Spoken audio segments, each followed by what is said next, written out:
Beloved Saints, today's 5-minute message of redemptive history is about the Wilderness of Ziph from the third book of Redemptive History series, The Unquenchable Lamp of the Covenant. David left Keilah and fled to the Wilderness of Ziph, the 9th place of refuge. David met Jonathan for the last time in the woods of the Wilderness of Ziph. At that time, David was most weakened by despair because of the pursuit of King Saul and the betrayal of the people of Keilah.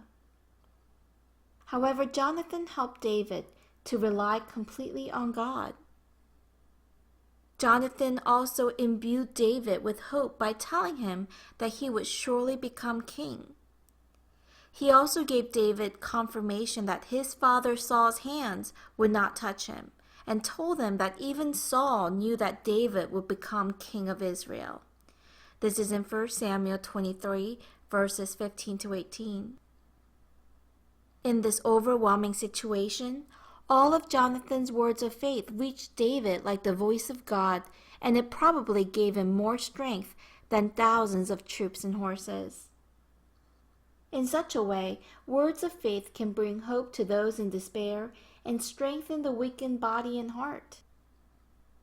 In Mark chapter 11, verse 23, it says, "Believe that what he says is going to happen, and it will be granted him." Let us have the grace to be overflowing with words of faith and hope daily.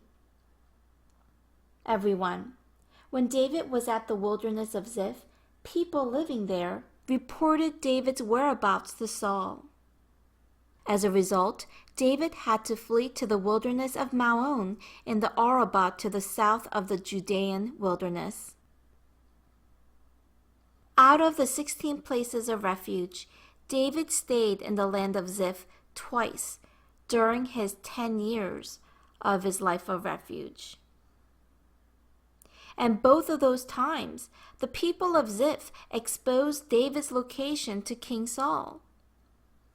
The people of Ziph were diligent in searching out David's whereabouts and reporting it to Saul, as if it was their duty to place David into Saul's hand.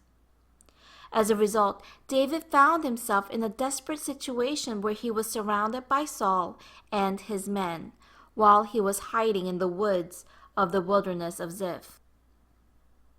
At such a time, David wrote Psalms 54. In Psalms 54, verse 1, it says, "When the Ziphites came and said to Saul, 'Is not David hiding himself among us?'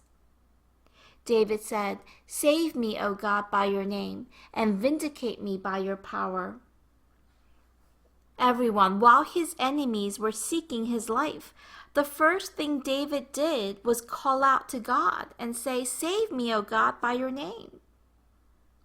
During his times of tribulation, he relied on the name of God who was faithful to his covenants, and at the same time, David experienced his help. There were no feelings of anger and betrayal towards the people of Ziph, and David thanked God for his help in times of trouble and praised his name.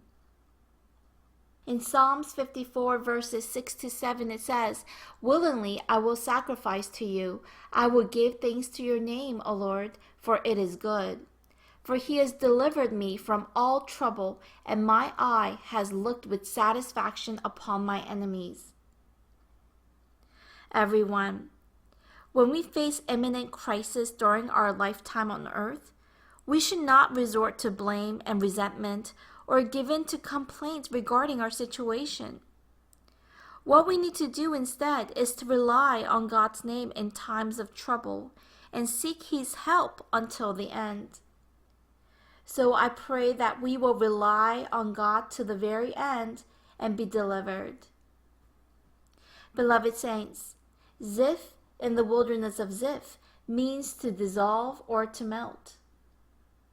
David faced an imminent crisis at the Wilderness of Ziph, but he was tempered by God, and this melted away all of his impurities so he can possess faith as pure as refined gold. Today, even when we are facing trials, by God's grace, Let us melt away all of our impurity so that our faith will be like refined gold. Let there only be victory. I bless in the name of the Lord.